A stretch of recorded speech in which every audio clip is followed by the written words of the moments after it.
Welcome to Bite at a Time Books, where we read you your favorite classics one bite at a time. My name is Bree Carlile, and I love to read, and wanted to share my passion with listeners like you. All of the links for our show are in the show notes. Today we will be continuing The Three Musketeers by Alexandre Dumas.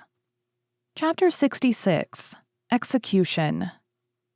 It was near midnight. The moon, lessened by its decline and reddened by the last traces of the storm, arose behind the little town of Armentières, which showed against its pale light the dark outline of its houses and the skeleton of its high belfry. In front of them, the Lys rolled its waters like a river of molten tin, while on the other side was a black mass of trees, profiled on a stormy sky, invaded by large coppery clouds which created a sort of twilight amid the night. On the left was an old abandoned mill, with its motionless wings, from the ruins of which an owl threw out its shrill, periodical, and monotonous cry. On the right and on the left of the road, which the dismal procession pursued, appeared a few low, stunted trees, which looked like deformed dwarfs crouching down to watch men traveling at this sinister hour. From time to time, a broad sheet of lightning opened the horizon in its whole width, darted like a serpent over the black mass of trees, and like a terrible scimitar divided the heavens and the waters into two parts. Not a breath of wind now disturbed the heavy atmosphere. A death-like silence oppressed all nature. The soil was humid and glittering with the rain which had recently fallen, and the refreshed herbs sent forth their perfume with additional energy. Two lackeys dragged my lady, whom each held by one arm. The executioner walked behind them, and Lord de Winter, D'Artagnan, Porthos, and Aramis walked behind the executioner. Planchet and Bazin came last. The two lackeys conducted my lady to the bank of the river. Her mouth was mute, but her eyes spoke with their inexpressible eloquence, supplicating by turns each of those on whom she looked. Being a few paces in advance, she whispered to the lackeys, 1,000 pistoles to each of you if you will assist my escape. But if you deliver me up to your masters, I have near at hand avengers, who will make you pay dearly for my death. Grimaud hesitated. Mousqueton trembled in all his members. Athos, who heard my lady's voice, came sharply up.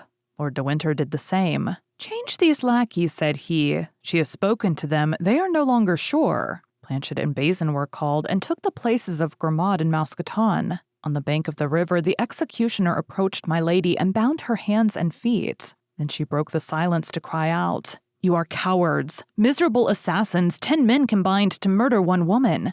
Beware, if I am not saved, I shall be avenged." "You are not a woman," said Athos coldly and sternly. "You do not belong to the human species. You are a demon escaped from hell, whither we send you back again." "Ah, you virtuous men," said my lady, "please to remember that he who shall touch a hair of my head is himself an assassin." "The executioner may kill without being on that account an assassin," said the man in the red cloak, rapping upon his immense sword. "This is the last judge, that is all.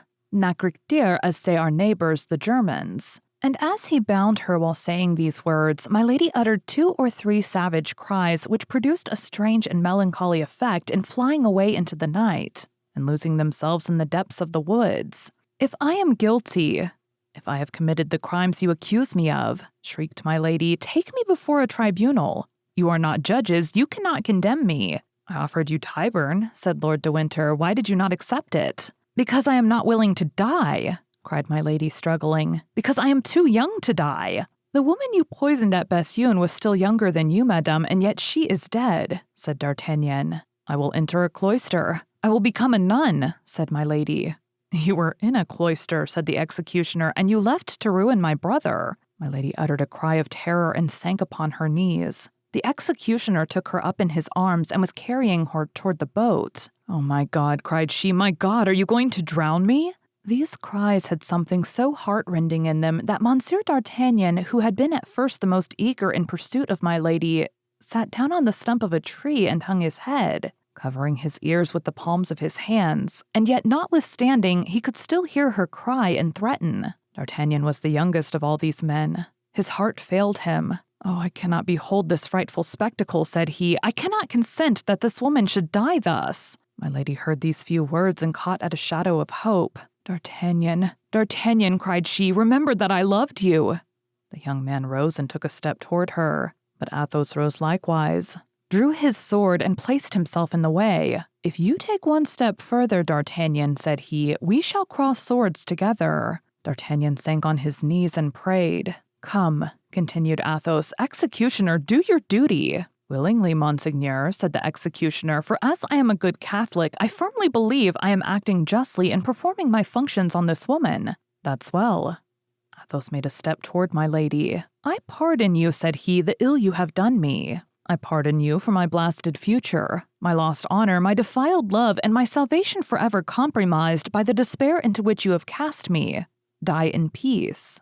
Lord de Winter advanced in his turn. "I pardon you," said he, "for the poisoning of my brother and the assassination of his grace, Lord Buckingham. I pardon you for the death of poor Felton. I pardon you for the attempts upon my own person. Die in peace." "And I," said Monsieur d'Artagnan, "pardon me, madame, for having by a trick unworthy of a gentleman provoked your anger. And I, in exchange, pardon you the murder of my poor love and your cruel vengeance against me.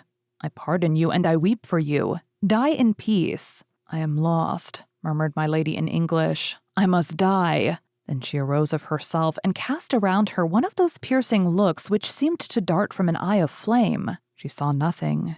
She listened, and she heard nothing.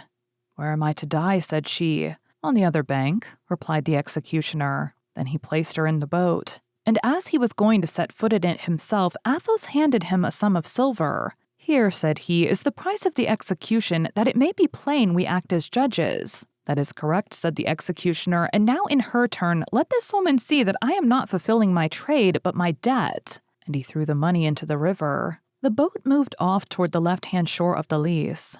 Bearing the guilty woman and the executioner, all the others remained on the right-hand bank where they fell on their knees. The boat glided along the ferry rope under the shadow of a pale cloud which hung over the water at that moment. The troop of friends saw it gain the opposite bank. The figures were defined like black shadows on the red-tinted horizon. My lady during the passage had contrived to untie the cord which fastened her feet. On coming near the bank, she jumped lightly on shore and took to flight. But the soil was moist. On reaching the top of the bank, she slipped and fell upon her knees. She was struck, no doubt, with a superstitious idea. She conceived that heaven denied its aid, and she remained in the attitude in which she had fallen, her head drooping and her hands clasped.